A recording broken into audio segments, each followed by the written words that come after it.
Olá, olá! Seja muito bem-vinda a mais um Mãe de A a Z podcast. Eu sou Laura Schwember, uma das hosts aqui do nosso podcast. Estou ao lado da minha parceira Rita Rocha. Olá, sejam todos muito bem-vindos. Estamos aqui com mais uma convidada, mas você que ainda não nos segue no Instagram, que não nos segue também no YouTube e nas plataformas de áudio, nos siga Mãe de A a Z. Hoje, Rita, nós vamos receber aqui uma pessoa muito especial. Super! Ela é especial por si só, mas ela tem um quezinho ainda mais especial para você. Você vai contar sobre isso no decorrer do episódio. Mas nós estamos aqui recebendo, tendo a honra de receber a mãe de dois, psicóloga e mentora de profissionais que trabalham com famílias, Bianca Amorim. Seja muito bem-vinda ao nosso podcast. Muito bem-vinda, Bianca. Muito obrigada, meninas. Eu estou muito feliz de estar aqui com vocês, prestigiando também esse movimento. Parabéns aí pela iniciativa. Obrigada. A Bianca, tá, gente? Antes dela começar a falar, ela foi uma das primeiras convidadas do podcast. É verdade. Não, a gente criou o podcast, eu quero trazer a Bianca. Eu falei, calma, vamos ver. Quase um ano, hein? Só para vocês entenderem o nível. Chegou. Estou aqui com muito prazer. Coisa boa, isso é ótimo. Obrigada, viu? Imagina, conte sempre comigo aqui. Sim, sempre. E Bianca, vamos lá, vamos começar já, né? Bora. A Vera, sim. Bora. Psicóloga, ok, mentora de profissionais que trabalham com famílias, né? Como é que surgiu esse trabalho, essa vontade, essa intenção desse tipo de trabalho? Foi ele que te escolheu, você que escolheu isso já desde sempre? Como é que foi isso na tua vida? Primeiro a psicologia veio bem cedo. Eu decidi ser psicóloga, eu tinha só 14 anos. Opa! E com 16 eu já estava ali, 16 para 17 na faculdade. Então a psicologia em si me puxou muito cedo, mas logicamente que atuar na área da família foi algo que veio anos depois, a partir das vivências da maternidade. Qualquer semelhança não é mera coincidência. Não é mera coincidência, Então, há 9, quase 10 anos atrás, eu decidi trabalhar com mães, após trabalhar também, Tendo 2 filhos é um baita de um trabalho. Pensa num trabalho. Não remunerado, mas é um trabalho. Após ter 2 filhos assim na sequência, sabe? Eu tenho praticamente filhos gêmeos, porque eu tenho um filho que tem 11 e um que tá para fazer 10 anos. Então só tem 1 ano e 8 meses de diferença entre um e outro. E a maternidade do mais velho foi aquela bomba, Eu já há muitos anos psicóloga, mas não fazia a menor ideia do que era a maternidade. E a partir da maternidade dele, eu percebi que existiam coisas ali naquele momento, durante gestação, parto e pós-parto, que ninguém tinha me falado, nem mesmo a faculdade. E aí estava lá eu naquele puerpério difícil, que eu imagino que vocês também tenham presenciado alguns desafios naquele momento, pensando, meu Deus, eu que sou psicóloga, não fazia ideia do que acontecia tantas coisas nesse período, Quem dirá as outras mais de 2 milhões de mães, que todos os anos nascem nesse país. E só que essa primeira maternidade foi um período ali ainda de tentar perceber o que era ser mãe, até de fato vir o segundo filho, meio de supetão, eu confesso. O primeiro foi super planejado, o segundo chegou naquela surpresa, Mas essa segunda maternidade veio para me revirar do avesso. Então eu peguei toda aquela dor que eu tinha sentido no primeiro puerpério e percebi que eu tinha que olhar de frente para isso, porque muito do que eu vivi, lógico que tem os desafios naturais da maternidade, mas tinha muito de falta de conhecimento da minha pessoa, do que eu queria, do que eu pensava, do que eu queria de fato para as minhas maternidades, para o ser mãe. E na segunda maternidade, eu decidi que eu ia olhar para isso. Na primeira, eu só cuidei do externo. Então, eu fiz o enxoval em Miami, eu arrumei o quarto, eu fiz o book da gestante e o interno ficou ali, E isso realmente fez muita falta no pós-parto do Davi, que é meu filho mais velho. Então, no Lucas, durante a gestação, eu decidi que eu ia cuidar de mim, olhar para mim, rever questões que realmente eu não tinha... Eu realmente quis não olhar na maternidade do Davi, do mais velho. E com essas mudanças, eu tive uma maternidade assim, totalmente ao contrário. Eu tomei decisões bem contraditórias com a primeira. Não que a primeira tenha sido errada. Eu fui percebendo que a partir do momento que você, de fato, entra em contato com você e quer se conhecer e quer tomar suas decisões de uma forma mais consciente, que você tem a oportunidade de vivenciar a sua vida de uma forma totalmente diferente e intencional, que eu acho que é um ponto que falta na nossa vida como um todo, né? A gente responde muito ao externo e age pouco intencionalmente. Então, nessa segunda maternidade, eu pude ressignificar muitas coisas, rever grandes questões ali relacionadas a parto, amamentação, que eu tinha tido tanta dificuldade no primeiro filho, e essa reviravolta e a forma como eu vivenciei esse segundo puerpério foi que me deu o estalo de eu preciso falar para as mulheres que, olha, tem alguma coisa que acontece nesse período da vida, da maternidade, da gestação, do parto, pós-parto, que se você olhar para isso de uma forma intencional e querendo efetivamente se conhecer, olhar para sua maternidade,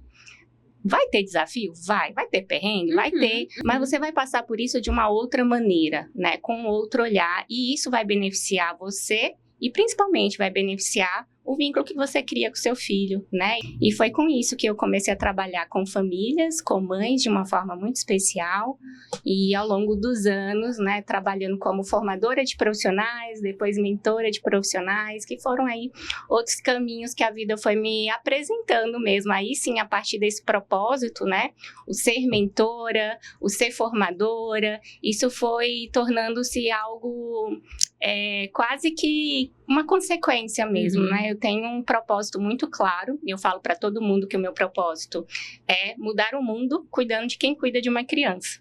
E eu não consigo fazer isso sozinha, né? Então, hoje, além de ser psicóloga das mães, como eu gosto de falar, ser mentora de profissionais é propiciar que outros profissionais me apoiem nessa missão de vida aí, que é algo que eu realmente prezo muito e que eu tenho certeza que é a grande diferença para o futuro, né?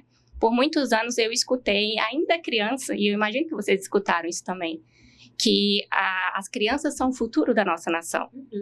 Mas se a gente não cuida de quem cuida da criança, o que vai acontecer de diferente? Que lá no futuro essas crianças vão se tornar pessoas com valores, de bem, né? Então, é isso que eu me proponho nesses últimos anos. O cuide-se para cuidar é muito importante, né? Sim. Muita similaridade no teu trabalho, um pouco do que eu faço também. Você falou várias coisas interessantíssimas que eu acho que vale a pena a gente aprofundar um pouquinho. E eu queria começar, até fui anotando aqui para não esquecer, né? Tá. Mas uma coisa que você falou que eu achei bem interessante é a própria questão, você já era psicóloga quando foi mãe. Sim. Só que todo esse conhecimento que a gente acha, né? Que, putz, estudou psicologia. Cara, você sabe lidar com tudo.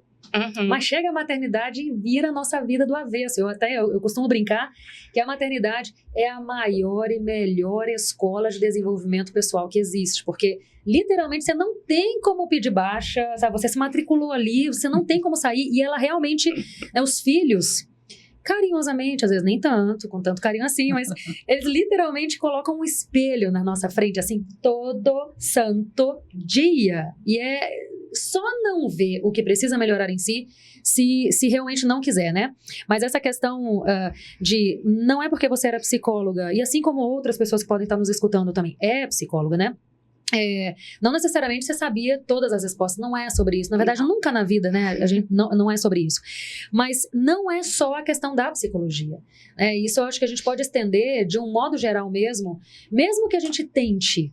Que eu sei que muitas pessoas fazem isso, eu fiz também isso lá atrás, antes do meu primeiro filho e tudo mais, de você tentar aprender, né? Você lê, e claro que é importante isso, mas é importante a gente alinhar a nossa expectativa de que, na teoria, a prática é outra. Sim. E na prática, a teoria é outra. Então, você pode ler todos os livros e tudo mais, mas não se iluda. Você vai ter desafios e vai ter que aprender coisas que só lendo você não consegue. Você precisa vivenciar aquilo ali e se jogar nessa vivência também para conseguir efetivamente aprender com ela, né, Rita? Com certeza, a maternidade, ela precisa ser vivida, né?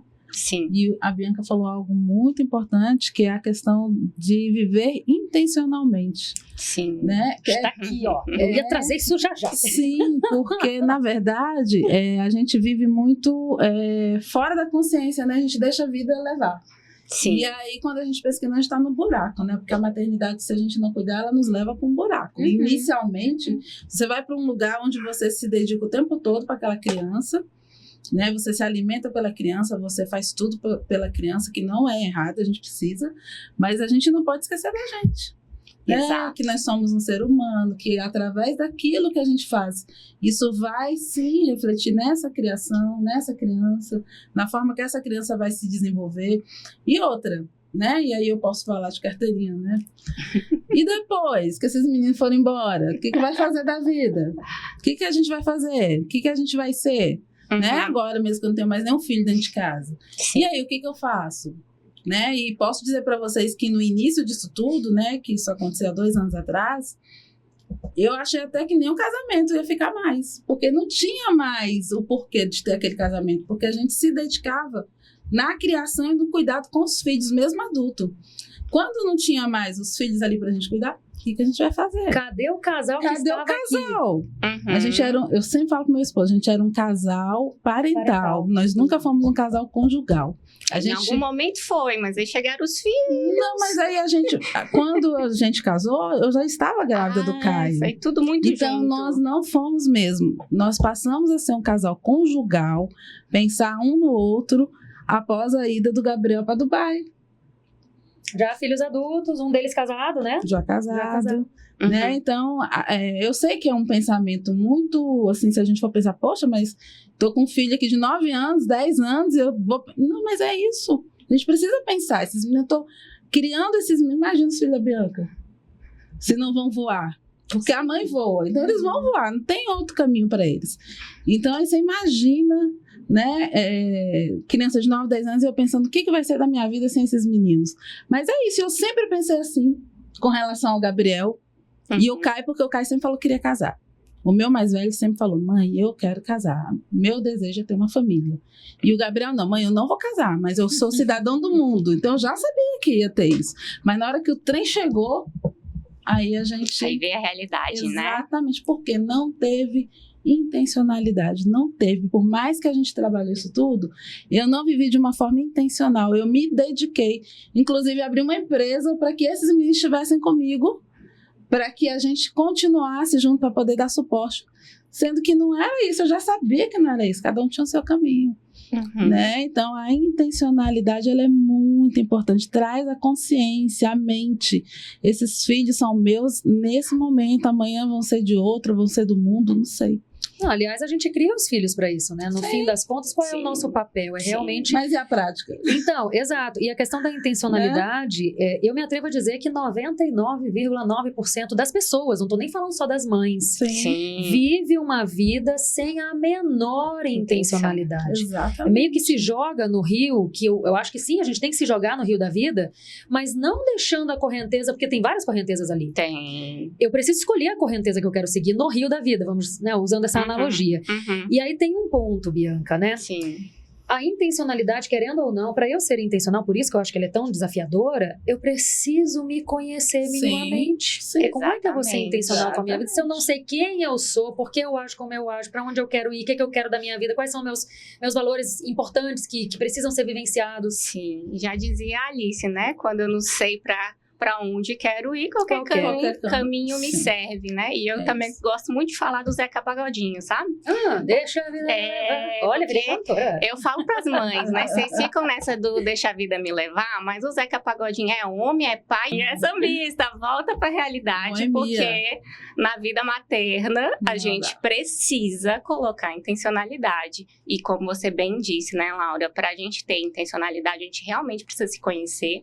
A gente precisa entender e a gente passa por um momento, que é esse momento após o nascimento dos filhos, de muitas dúvidas, né? As mulheres se perdem muito de si, o que é natural até, né? Até esperado que a gente se perca por um momento, que a gente se desconecte de si, porque a gente está cuidando de um bebê, ele depende da gente para sobreviver. Totalmente. A gente sabe que esses primeiros anos é de muito investimento na criança, mas pouco a pouco a gente precisa fazer esse resgate, né? E aí vem muita dúvida de o que faz sentido nessa vida agora, o que não faz mais sentido, o que cabe, o que não cabe, o que eu quero, o que mudou, né? Acho que mais ou menos junto com essa conversa que a gente estava tendo da mudança profissional também, né?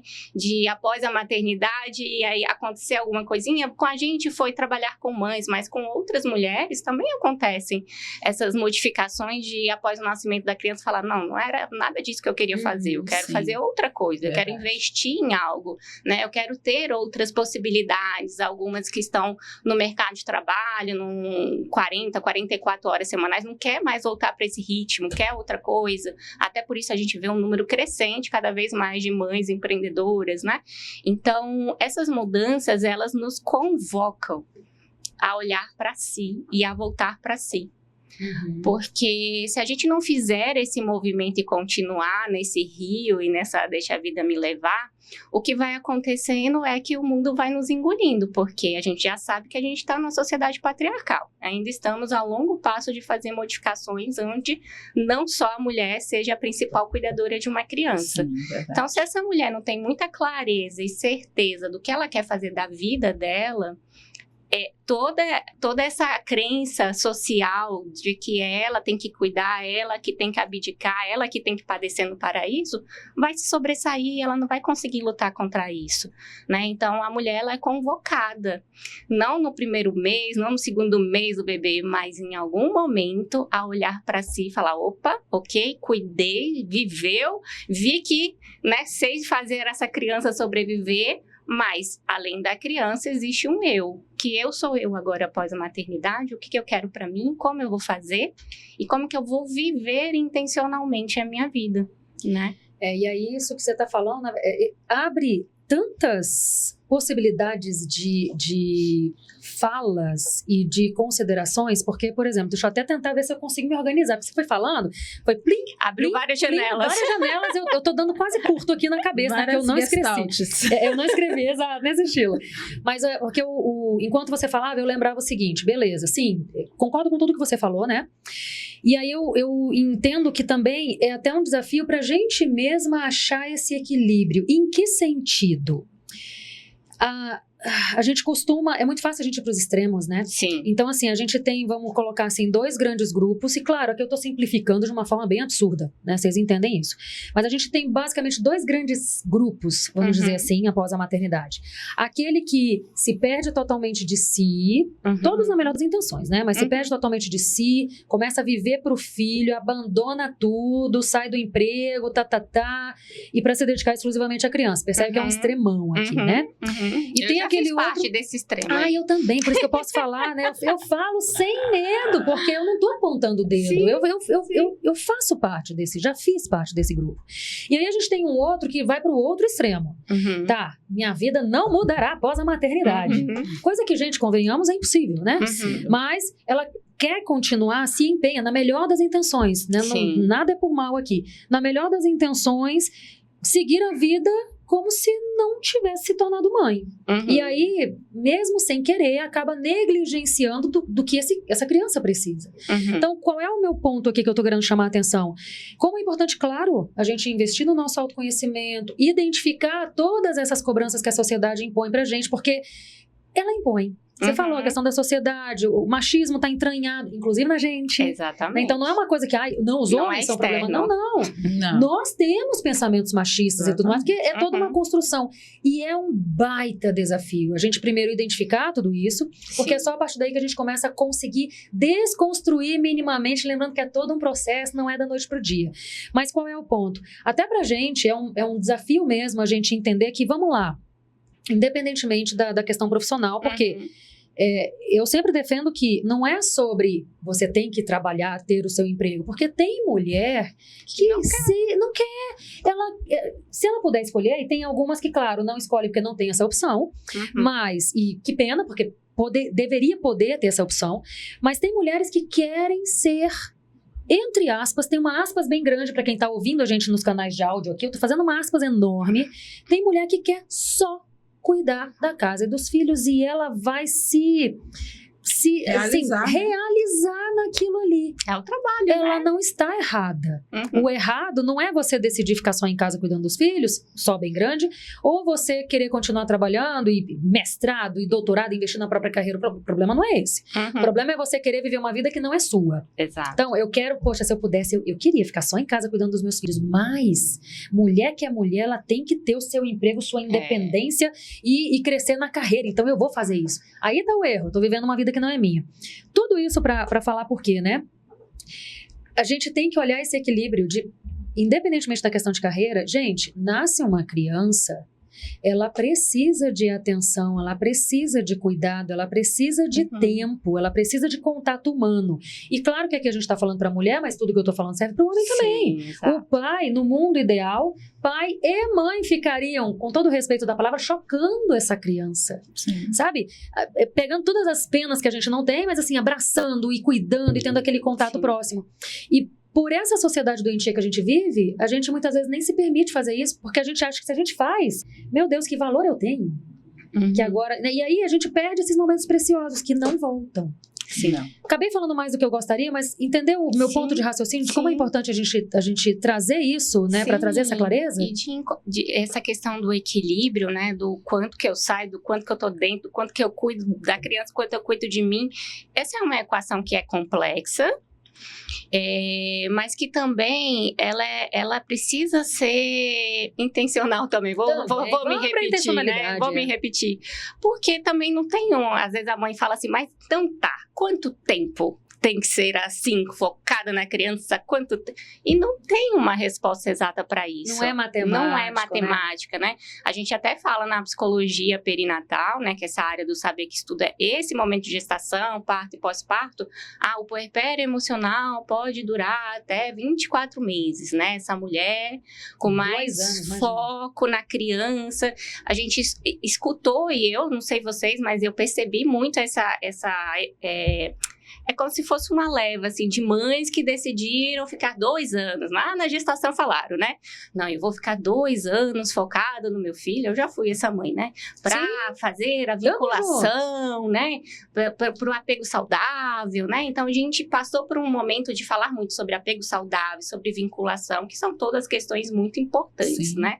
Só que, quando a gente olha para os marcos gerais, a gente esquece de si. Então, tem mulheres que, como você bem disse, que o puerpério não vai durar 2 anos. Vai durar 4 meses, 6 meses, e ela quer voltar para a vida, e ela consegue organizar a vida de uma forma que essa criança não fique desassistida. Tem mulheres que vão ficar mais de 2 anos nesse puerpério. E quando essa equação, ela consegue compreender também o cuidado com a mulher, tá tudo bem. Né? Não tem nenhum problema essa mulher, de fato, ficar ali mais dedicada ao seu filho por mais de 2 anos. A grande questão é que, nessa equação, é sempre a mulher que vai se colocar de uma forma que não compreende ela, de fato, nesses cuidados, né? Então, a gente tem uma sociedade, ainda bem, focada muito no bebê, e esse bebê, ele precisa dessa sociedade cuidando, falando sobre a importância dele, da vinculação, desses primeiros 2 anos que são realmente muito essenciais, mas somos poucas ainda falando, tá bom, mas e a mãe? Como é que a mãe fica bem para cuidar bem dessa criança? Né? Esse apego, ele é muito importante, mas esse apego, ele tem que ser saudável. E o que a gente observa nesses primeiros anos de vida são mães muito sobrecarregadas, totalmente, né, fora do seu padrão ali de sono, de alimentação, e muito exaustas, assumindo tudo. Né? Principalmente se ela decidiu não continuar ou não ir para o mercado de trabalho, ela não se sente no direito de pedir ajuda, então eu não preciso ter rede de apoio porque eu não trabalho. E aí ela fica ali 24 por 24, 7 por 7, sem férias, né? Sem 13º, sem nada, sobrecarregada e não dando um apego seguro, de fato, para essa criança. Verdade. Né? Então, o equilíbrio é complexo, mas a gente precisa tentar encontrar essa equaçãozinha aí, onde a mãe exista junto com os cuidados dessa criança, porque não existe criança também saudável se essa mãe não estiver saudável. Né, que eu acredito que também é muito do que você fala aí no seu trabalho, né, Laura? Com certeza, e isso eu aprendi a duras penas. Eu aprendi por experiência própria, né? Que é justamente aquela questão de você, quando nasce o filho, lógico, na melhor das intenções, você quer dar tudo de si para o teu filho. Só que eu me atrevo a dizer que a grande maioria de nós ainda não sabe disso, né?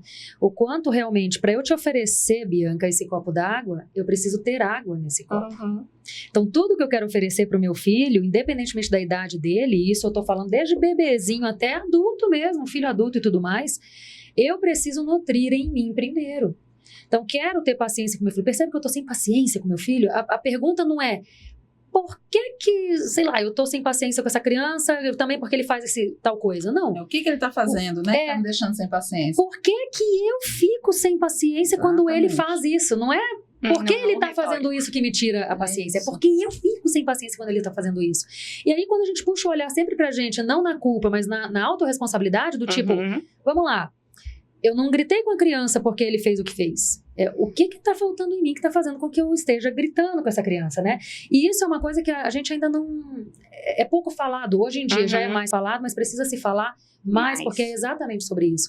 E o grande convite que eu acho que a maternidade nos faz, que muitas vezes a gente não consegue perceber, e eu também aprendi isso a duras penas, e acredito que você também tenha aprendido na prática nesse sentido, que assim, ao mesmo tempo que a grande oportunidade da maternidade é o grande desafio dela. Que a maternidade é o nosso maior motivador, ela nos mostra que não adianta eu querer ensinar para o meu filho o que eu ainda não dou conta de fazer, ou o que eu ainda não sou. Não que eu não vou ensinar, então, mas é exatamente o convite oposto, né? Eu preciso primeiro ser tudo que eu espero que o meu filho se torne. Então, assim, para todo mundo que está nos escutando, para vocês que são mães aqui como eu, tenho certeza que se eu perguntar, nossa, o que você sonha para o teu filho? Claro que ele vai ter a vida dele, mas se a gente pudesse escolher, independentemente de qualquer coisa, tenho certeza que todo mundo vai dizer, nossa, eu quero que ele tenha coragem de ir atrás dos sonhos dele, que ele, né, faça o que, sei lá, ele nasceu para ser e não se importe com o que as outras pessoas pensem ou falem, Beleza. E você? O quanto você tem feito e agido dessa forma? Né? A gente precisa isso, porque não é sobre faça o que eu digo, não faça o que eu faço. Exato. Né? Se eu quero que meu filho seja inteiro, vamos lá, eu tenho sido inteira? E aí a gente, claro, não estou falando de perfeição, estou falando justamente dessa coragem, dessa ousadia de ser leal a mim mesma, e aí a gente volta para a intencionalidade e volta para o autoconhecimento. Exato.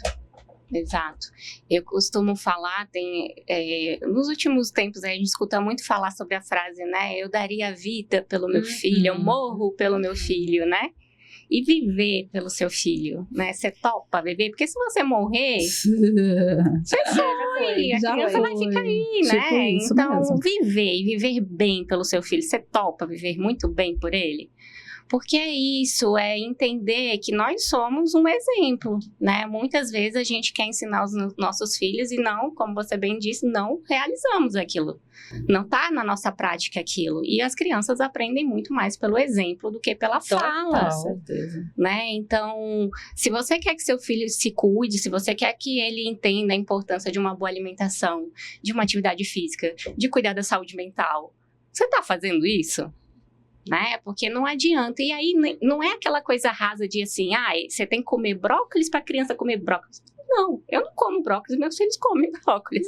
Você tem que mostrar para eles que você está no movimento também de melhoria contínua, de também fazer as ações necessárias que às vezes você não quer fazer, mas que você entende que aquilo ali é para o seu bem e para o bem, consequentemente, da sua criança, né? Então, busque viver muito bem a sua vida. Busque olhar para essa vida como uma oportunidade mesmo de criar aquilo que você deseja. Uma outra coisa que eu falo muito é da gente ser a agente transformadora da nossa vida. A gente reclama muito, a gente coloca muito os nossos problemas, nosso desafio na conta dos outros, do mundo, da sociedade. É tão mais fácil, né? É tão fácil. E sim, tem muitos desafios, tem muitas questões que vêm por tudo isso, que vêm por conta de muitas outras coisas que não dependem exclusivamente de nós. Mas a partir do momento que eu saio dessa posição de vítima de tudo e de todos e me coloco numa posição proativa de, ok, o que eu vou fazer para mudar a minha realidade? As coisas mudam. E não é porque eu estou tentando mudar o outro ou mudar o mundo, é porque o meu movimento gera movimento no meu entorno, gera movimento nos meus filhos, né? Então, a importância da gente realmente olhar para si, cuidar de si, como realmente um cuidado com os nossos filhos. Então, se eu quero cuidar muito bem do meu filho, eu realmente preciso cuidar de mim, eu só dou aquilo que eu tenho. Então, se eu quero realmente dar alegria, amor, perseverança, paz de espírito, né, prosperidade para os meus filhos, eu preciso buscar ter isso dentro de mim. É verdade. Vocês falando, eu lembrei, comecei a ler um livro essa semana com muita luta. Comprei o livro já tem uns 15 dias, eu não conseguia abrir a primeira página do livro, eu louca para ler o livro. Que ele chama assim, Não Começou Com Você, fala sobre traumas, né? E falando sobre essa questão do que a gente leva da nossa família, né? Porque a maternidade também nos traz muito isso, né? Como a nossa mãe nos maternou. E aí a gente tem uma predisposição a repetir essa maternidade, né? E como a gente repete isso? Né? E não colocando culpa nas nossas mães, que é exatamente o que vocês falaram, né? A gente só dá aquilo que a gente tem para dar. Mas o que a minha mãe fez, ou o que a minha mãe deixou de fazer, que eu acho importante fazer para meus filhos? A gente tem que estar sempre com esse olhar reflexivo, esse olhar crítico, não no sentido de criticar a mãe, mas de criticar assim, o que eu não quero para os meus filhos, para a minha família. Que aí é um grande desafio, porque a gente repete sem perceber, né? A gente acaba fazendo tudo que ela fez e que a gente não aprova, a gente replica isso. E aí provavelmente os filhos vão replicar também. Então sair desse ciclo, né? E esse livro ele fala muito isso, né? Que tem estudos apurados, que traumas, que dores que antepassados sentiram, a gente pode sentir sem nenhum motivo e a gente continua sentindo uma dor física, não é nem uma dor emocional, né? Então aí imagina essa repetição, porque é mais ou menos o que eu falei no outro episódio, né? Em um certo momento, quando eu fui ganhar o meu filho mais velho, a minha mãe falou, não tenta parto normal, porque a nossa família, ela não tem histórico de partos normais. Então não invente. Como eu era adolescente, desafiadora, vou tentar parto normal, sim senhora, eu quero. E aí quando chegou na hora, fiquei lá com 5, 6 centímetros de dilatação e o médico falou, Rita, você não tem espaço, você não tem, você é pequena, você é muito nova, vamos para cesariana, né? E aí quando eu me deparei agora entrando no climatério, aí minha mãe, o médico me passou um procedimento, falei para minha mãe, falei, olha mãe, ele quer que eu faça isso. Não faça, não é histórico da nossa família, não faça. Me bloqueou, eu não fiz. Simples assim, eu fui para outro lugar, mas eu não fiz, né? Então, o que fazer para não se deparar com isso? É um trabalho na psicoterapia, é um trabalho de reflexão. Como é que eu posso quebrar, né, essas questões para que, bom, se eu tivesse uma filha nesse momento, provavelmente eu já teria passado isso para ela. Como eu não tenho, né? A nossa família não tem histórico de filho de parto normal, não tem parto normal. Não passar pra nora, né? Olha, na minha família, você entrou, você tá na minha família agora. Faz parte da genética agora aqui da família. Então, assim, a gente tem que estar sempre pensando no que a gente vai falar, no que a gente vai fazer. Nesse processo agora do casamento do Gabriel, eu fiz muito esse treino mental. De questionar alguma coisa que eles iam fazer. Eu posso questionar isso? O casamento é deles, não é meu. E olha, eu confesso pra vocês, eu levei muitas catracadas. Muitas. Filho, mas não tem nem 100 convidados, nem 100 pessoas confirmadas. Vamos colocar, mãe, eu já falei pra senhora, eu vou falar de novo. Eu não quero pessoas que não tenham proximidade, que não são pessoas íntimas, agradáveis, que eu olhe e fale assim, eu estou à vontade, estou no meu ambiente, no meu casamento. Entendeu, mãe? Eu falei, entendi. Então, são coisas que se você não policiar, você vai repetindo. Né? Eu acho que a maternidade está muito nisso. E vem muito dessa questão de você parar e refletir, primeiro isso que vem da geração anterior, porque a gente tem 2 caminhos, né? Ou a gente fica ali na tentativa de não fazer igual e acaba esbarrando e fazendo, ou a gente vai para o outro extremo, né? Geralmente, que né? também os extremos, como você também disse, extremo não é um problema, gente. Os extremos são sempre um problema, né? Lá em casa, a minha mãe não chegava a falar assim, mas a história da minha mãe de parto é o primeiro parto, que foi da minha irmã, que eu sou a mais nova, é de quase morrer no parto normal. Né? E eu escutei a vida inteira isso. Então, quando chegou no meu primeiro filho, qual foi a primeira coisa que eu fiz quando eu descobri que eu estava grávida? Eu perguntei para a obstetra, quando que a gente pode marcar a cesárea? Então, assim, foi uma vida inteira escutando algo. E quando eu tive, né, quando eu estava gestante, eu não quis me questionar sobre isso no primeiro momento. Eu fui pro aquilo que fazia sentido pelo que eu escutei ao longo da minha vida, né? E aí, lá na segunda maternidade que eu falei, né, que eu fui olhar para as minhas questões, é que eu fui falar, mas por quê? Porque eu não sou minha mãe, né? E também a minha mãe teve a minha irmã numa época, num hospital público, em outra, totalmente diferente, né? Então, por que comigo assim? Aí você vai refletindo, vai estudando, porque aí entra uma questão, né, que você até estava falando. É importante estudar, né, se atualizar, ler os estudos, é muito importante. Não é isso que vai te dar a resposta que você precisa. Você vai ter que olhar para si, diante de todas essas informações, e falar o que faz sentido para mim. Porque nem tudo que é comprovado cientificamente vai fazer sentido pra gente, né? Sim. E é importante que você saiba disso. Nem tudo vai caber também na nossa realidade. Às vezes a gente fica reproduzindo algo, e quando a gente vai ver, quem consegue realmente colocar aquilo ali na prática, tem uma mega de uma estrutura, uma mega de uma rede de apoio, que não é a nossa vida.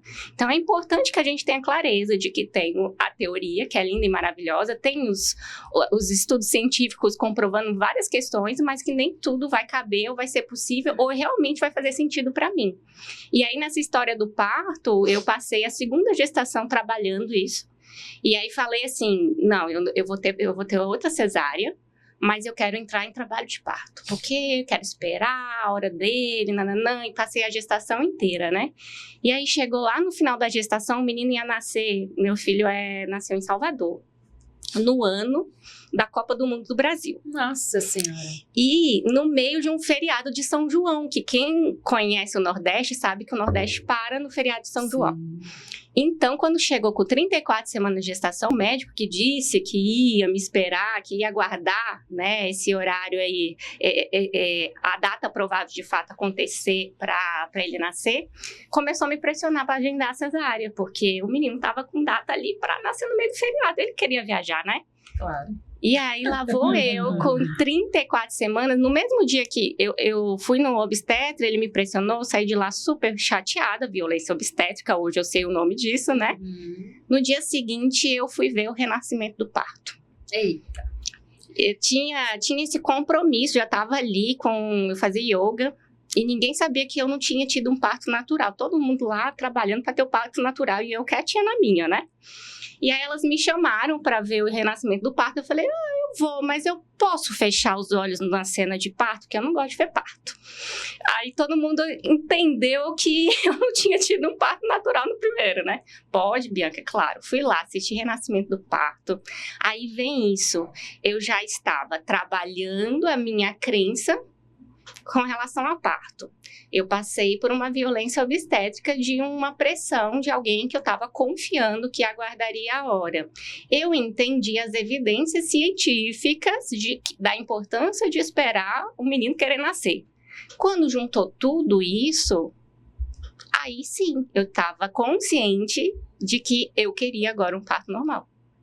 E aí aconteceu o parto normal, depois eu tive que mudar de equipe com 34 semanas de gestação. E o negócio aconteceu. Mas olha, o processo não foi só a informação, não foi só a pressão do obstetra, né? Foi todo um trabalho consciente mesmo do que eu queria a partir de tudo aquilo, né? Então, como é bom, importante, essencial que a gente pare de viver o deixa a vida me levar para, de fato, se conectar com aquilo que a gente deseja. Quando isso acontece, gente, coisas maravilhosas acontecem na nossa vida, experiências magníficas. E olha, o parto não foi fácil. Eu fiquei mais tempo no hospital do que na cesárea. Eu tive dificuldades. Mas foi respeitando você. Exatamente. Isso é impagável. Exatamente. E complementando ainda mais tudo que você já falou que é incrível, é quando a gente para de olhar para o outro. Exato. No sentido de se comparar, de querer vestir a camisa que o outro veste. Exatamente. Sabe? Eu sou eu, o outro é o outro. E a questão da comparação, ela é muito sutil. Mesmo a gente, quando já está consciente, já está vivendo uma vida intencional, que a gente se atenta para isso, já se conhece, já percebe os sinais no próprio corpo, de quando está se comparando, ela vem de uma forma sutil. Eu brinco que a comparação ela é mais maleável que água. Mas ela entra em qualquer brechinha. Tu tá prestando atenção. Tu se conhece. Eu falo por experiência própria, porque tem uma semana mais ou menos, né? Eu hoje, cara, assim, já é meu natural não me comparar. Meu natural é, peraí, realidade da Laura, vida da Laura, né? Quando eu percebo que eu tô focando ali, na hora eu já percebo, antes que ela domine, opa, Laura, sua vida, sua realidade, o que tu pode fazer aqui na tua vida, beleza. Olhar treinado, né? Não, já é treinado, e é isso que eu tô falando. Eu realmente já sou doutrinada nesse negócio, que não foi um processo fácil, mas graças a Deus já cheguei num ponto que virou meu novo natural. Ainda assim, há quase uma semana, hoje estamos gravando esse episódio numa sexta, né? Isso aconteceu no sábado passado. Aconteceu uma determinada situação, que eu não vou dar detalhes, assim, mas foi um comentário de uma pessoa com quem eu estava conversando. E ela não falou por mal. Não foi algo que ela fez pra mim, não foi isso. A gente estava numa conversa de boa e ela fez um determinado comentário, que aquele comentário chegou em mim e não ressoou bem. Não era pra mim, ela nem percebeu nada. Mas chegou e me baqueou, e eu não entendi na hora. Graças ao autoconhecimento é prática o tempo inteiro. Sim. Eu percebi, você sente na hora, de onde veio?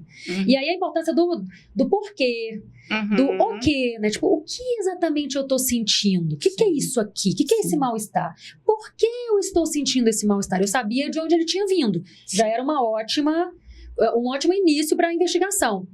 Levei algumas horas. Eu lembro que eu cheguei em casa, eu comentei com meu marido, olhei a importância da vulnerabilidade, de você ter um relacionamento aberto. Eu comentei com meu marido abertamente. Nossa, estava conversando com fulana e ela fez um certo comentário, aquilo doeu em mim de uma forma, eu não estou entendendo por quê. E eu falei com todas as letras. De eu verbalizar, eu consegui processar um pouquinho melhor. Resumindo a história, por que eu estou comentando isso? Identifiquei, eu me comparei com a pessoa de quem ela estava falando. E aí, claro, a comparação ela nunca vem no bom, né, gente? Nunca. Eu me comparei do pior, era me denegrindo e tal. E me percebe, não tô falando aqui, eu não fiquei com raiva de ninguém, foi um processo meu, foi como internalizou. Mas qual é o ponto aqui? Mesmo quem pratica autoconhecimento, quem se cuida, quem se nutre, não está imune a isso. E imagina quem não faz esse cuidado todo, Bianca. A comparação vem, você não sabe nem de onde vem, você pega, vomita, não sabe nem o que é, não nomeia, vomita nos filhos, vomita no marido tua frustração, tua insatisfação, em si mesmo, enfim. As pessoas não têm conhecimento nem do que é uma emoção, o que é tristeza, o que é raiva, o que é alegria, o que é euforia. As pessoas não sabem, infelizmente. Sim, é mesmo. As pessoas não têm conhecimento do que sentem, né? Elas verbalizam, muitas vezes ofendem, sem saber que está ofendendo. Entendeu? Mas eu não tive intenção, mas você falou. Né? Porque não tem esse autoconhecimento. E respeitar a própria essência é transformador. Sim, mas aí não respeita a própria essência, porque não tem amor próprio, não tem autoconhecimento, não vê, né, verdade naquilo, não consegue se conectar com aquilo. E tá sempre se comparando. Sim, e a gente tá num momento muito propício para isso, né? Porque a gente vive o mundo das mídias sociais. Nossa, né? que é o pior tipo de comparação. Exatamente, que é se comparar com um retrato que você não sabe total, nem o que tem dos lados, assim, né? Então, você vê um recorte de algo que geralmente é sempre muito bom, né? Afinal, as pessoas não estão nas mídias sociais para falar das suas mazelas, dos seus problemas. Geralmente não. E aí você se coloca naquela posição de comparação. Então, sim, a mãe perfeita, ela existe lá no Instagram. Sim. Ela tá lá, gente. Certamente ela tá lá. Agora, na vida real, ela não existe e nem tem que existir. Né? A grande verdade é essa. É extremamente saudável que você erre com o seu filho, que você falte com o seu filho, que você frustre o seu filho. Exatamente. Se ele não aprender com você a lidar com isso, com quem que ele vai aprender? Sim. A se humanizar, né? Isso é ser humano. Se humanizar. A nossa imperfeição liberta os nossos filhos para aceitar deles. Porque assim como nós não somos perfeitos, eles também não são e nunca serão. Agora, imagina o peso para a criança de crescer com pais aparentemente perfeitos. Sim. Exato. O peso para esta criança. Porque ela acha que precisa também ser perfeita para ser minimamente digna de amor, de aceitação, de pertencimento. Então, é exatamente o contrário. Né? Quando eu abraço a minha imperfeição, e aí, claro, né? Só para deixar claro, para não ter perigo das pessoas entenderem o mal que a gente está falando aqui, quando, né, você falou, você vai frustrar o teu filho. Gente, ninguém está falando que você vai frustrar de propósito. Vou de propósito frustrar o meu filho, não é sobre isso. Mas tem mães também que fazem. Então, né? mas é por isso que eu tô até deixando claro. Não é que você vai de propósito frustrar o seu filho. É que você vai entender que vai ter momentos que você vai ser humana. E aí vai acontecer. E sabe o que é mais lindo nisso? É exatamente essa questão de quando a gente se mostra verdadeiramente humana, imperfeita, sabe? Errante, caminhante, aprendiz para os nossos filhos. Nossa, isso tira um peso enorme das costas deles. Sim. Isso ensina eles na prática como agir. Exato. Porque a questão não é, vamos lá, errei, beleza. Vamos assumir as consequências desse erro. É isso. Às vezes é pedir desculpa, às vezes é reparar alguma coisa, beleza. E aí, olha só que rico eu ensinando para o meu filho como ele deve agir quando ele também errar. Não é sobre se chicotear, não é sobre ser o maior algoz de si mesmo, como muitos de nós somos, né? Mas é sobre, sim, olhar para o erro, por mais chato que seja, ninguém gosta de errar, né? Acredito eu. E às vezes o erro dói na gente, mas é olhar com carinho para você mesmo, para o teu erro e beleza, o que eu tenho que fazer então diante disso aqui? Assumindo a responsabilidade por aquele erro. Dá um prosseguimento, né? Que eu falo muito com relação a isso e a culpa materna, né? Então, a gente tem aquela famosa frase, nasce uma mãe, nasce uma culpa, que na verdade eu não concordo, tá, gente? O que nasce junto com a mãe é uma sociedade dizendo o que a mãe deve fazer, aí você não corresponde porque você é humana, e aí você fica ali, na maioria das vezes, se sentindo culpada por coisas que, às vezes, se você for realmente pensar, você nem concorda tanto com aquilo ali, né? É lógico que a gente vai errar, sim, e é natural que a gente se sinta culpada quando houver esse erro, né? Mas aí a gente precisa dar um prosseguimento para isso, porque abraçar a culpa e dormir abraçadinha com ela não vai resolver o problema, né? E aí entra essa questão da autorresponsabilidade, ok, errei. O que eu vou fazer na próxima oportunidade para fazer diferente e talvez não errar, porque a gente também não sabe se a próxima oportunidade, do jeito que você vai fazer, realmente é o que você quer. E o que eu vou fazer com relação a essa criança? Se eu errei com ela, que é o que você falou. Então, eu vou fazer a mesma coisa que eu falo para ela fazer, né? Quando ela erra. Eu vou lá, peço desculpa, explico o que foi que aconteceu. Muito importante. Né? Mas tomo ação, penso, o que eu vou fazer na próxima oportunidade? Porque se você não fizer isso, na próxima oportunidade, você vai fazer do mesmo jeito. Né? Você vai continuar insistindo nisso, vai continuar se sentindo culpado, isso vira um grande ciclo vicioso, né? Então, que a gente saiba assumir as responsabilidades, entendendo que é natural errar. Vai acontecer, mas o que eu vou fazer diante desse aprendizado? Errar, ele é extremamente positivo se você souber usar o erro, né, para uma forma de crescimento. Exatamente. E é só a partir disso que a gente cresce de fato, né? Sim. E aí é importante a gente falar, né? Claro, por mais óbvio que seja o que a gente está falando aqui, gente, até para a gente lidar de maneira positiva com os nossos erros é um processo. Porque a grande maioria de nós, e sempre como a gente gosta de falar, não é aqui apontando os dedos para os nossos pais, né? Eles fizeram o melhor que eles deram conta, da mesma forma que nós hoje, que somos pais também, estamos fazendo o melhor que a gente dá conta e a gente erra do mesmo jeito. Erra da mesma forma, né? Mas a grande maioria de nós que somos adultos hoje, nós crescemos associando o erro à punição. Sim. Nós crescemos associando o erro a problema, a algo que não deveria acontecer. Então, por isso que também é um desafio, envolve uma desconstrução de uma crença que está literalmente enraizada ali na gente, porque já está gravado. Errar é ruim. Errar me faz me sentir menos amado, me faz ser menos digna de amor. Porque isso vem dessa construção que foi feita lá. Então, é um desafio, porque a gente precisa... Quanto mais a gente consegue quebrar esse ciclo com os nossos filhos, melhor é para eles em primeiro lugar, para a gente também, claro, e para a sociedade como um todo, mas é um desafio mesmo para a gente desconstruir essa crença e quebrar esse ciclo, porque tá gravado, mesmo que racionalmente a gente entenda, realmente, né, todo mundo erra, realmente errar faz parte do processo, né? Mas entende, racionalmente eu entendo isso, mas emocionalmente eu não dou conta de lidar dessa forma.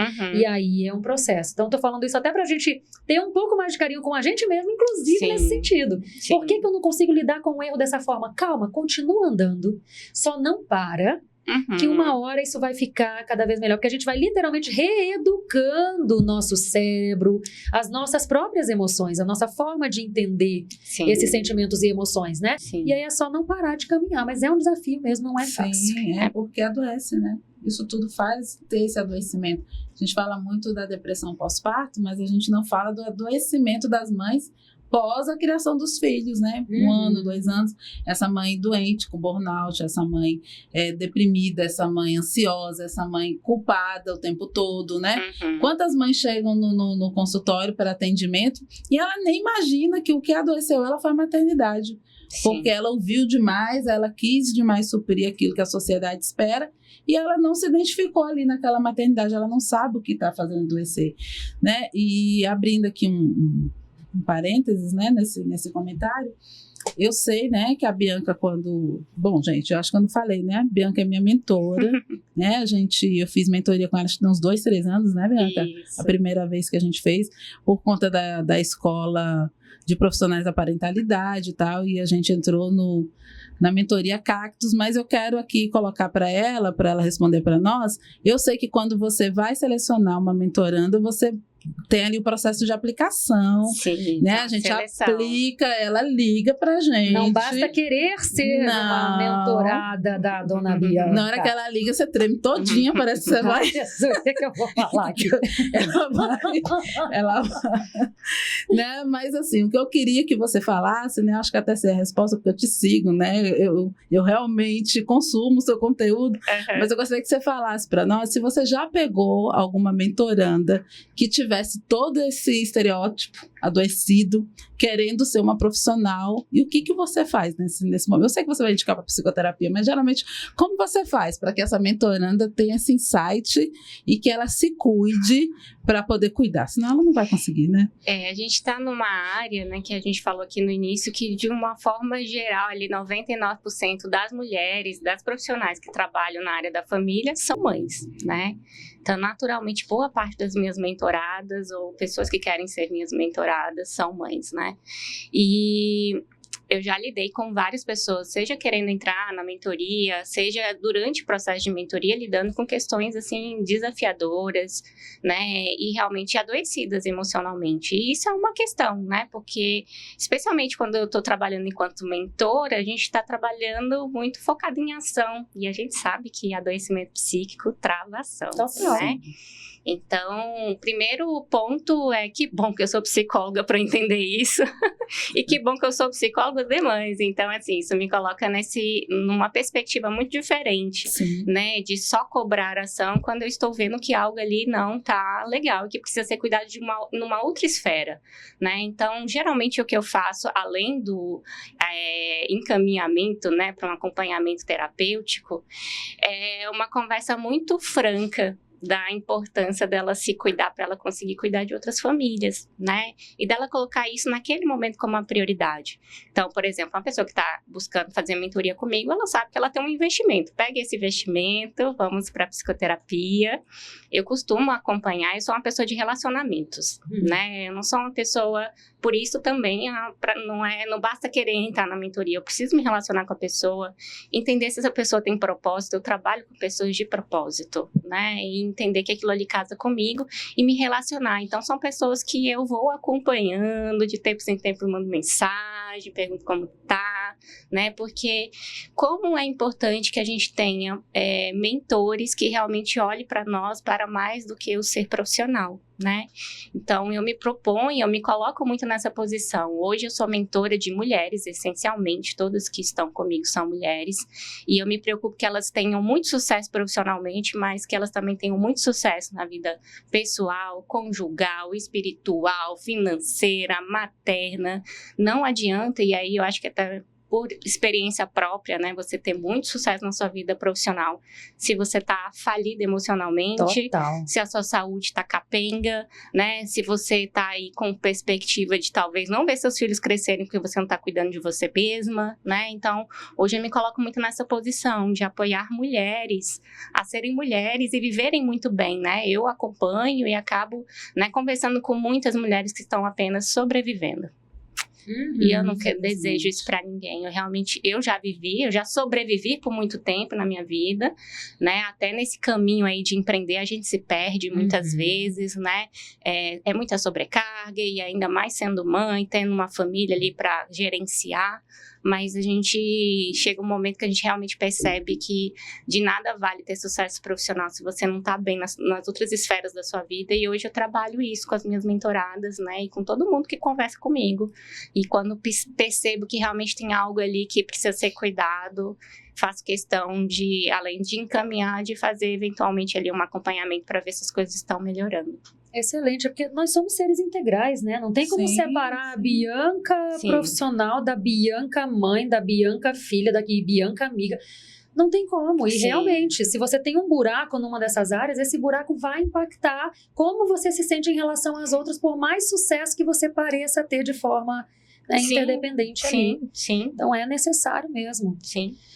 E o Aldo, Ana Rita? Não, com essa tua pergunta maravilhosa, que ela teve uma resposta mais maravilhosa ainda, eu acho que a gente pode ir encerrando esse podcast, apesar de que eu ficaria aqui mais uma hora conversando com a Bianca, tanta gente. Coisa boa para falar. Quer falar um pouquinho do seu último programa de mentoria? Fala um pouquinho para nós. Vou falar então, até para convidar aí os profissionais que trabalham na área da família e que desejam de fato construir um negócio, né? Eu peguei para mim a missão de tirar os profissionais dessa pensamento muito autônomo, de vender só hora e de não construir de fato uma empresa, né? Então, nos últimos anos, até pela minha própria experiência, então, além de trabalhar com as mães, eu fui construir a minha primeira empresa com foco nas mães. Dali a pouco veio a Escola de Profissionais da Parentalidade, que foi a primeira escola EAD nessa área da parentalidade, né? E eu fui me desenvolvendo bastante também na área de marketing, empreendedorismo, vendas, né? Eu tenho uma história de vida, eu sou filha de empreendedores, eu fali com 19 anos, então eu sei as dores e as delícias de empreender, né? E eu fui então construindo ao longo dos anos um programa que de fato apoia esse profissional a entender que ele pode ser muito próspero trabalhando com família a partir do momento que ele realmente profissionalizar esse trabalho através de um modelo de negócio sustentável, né? E eu sempre falo que é sustentável porque precisa dar retorno financeiro, mas não só isso, por conta disso que a gente estava conversando, da importância de sustentar toda a vida dessa pessoa, né? Não adianta se matar de trabalhar se você não tem as outras áreas da sua vida realmente acontecendo de uma forma saudável. Então, a partir do momento que a gente estrutura um modelo de negócio, a gente estrutura também diversas formas de rentabilizar esse trabalho, e dessa forma esse profissional não depende exclusivamente da venda da sua hora. Então, para a gente ter sucesso profissional e realmente conseguir sustentar as outras áreas da nossa vida, é importante que a gente não atenda das 8 às 20 horas, né? Então, para isso, esses profissionais que trabalham com famílias e que muitos deles são prestadores de serviço, precisam aprender, então, a estruturar isso enquanto negócio, para que a gente consiga, de fato, prosperar e ter uma vida maravilhosa e, assim, de fato, conseguir ajudar muitas famílias, né? A gente está numa área que os profissionais, muitas vezes, por não conseguirem, né, se posicionarem adequadamente no mercado, ficam cobrando valores que eles chamam de sociais, né?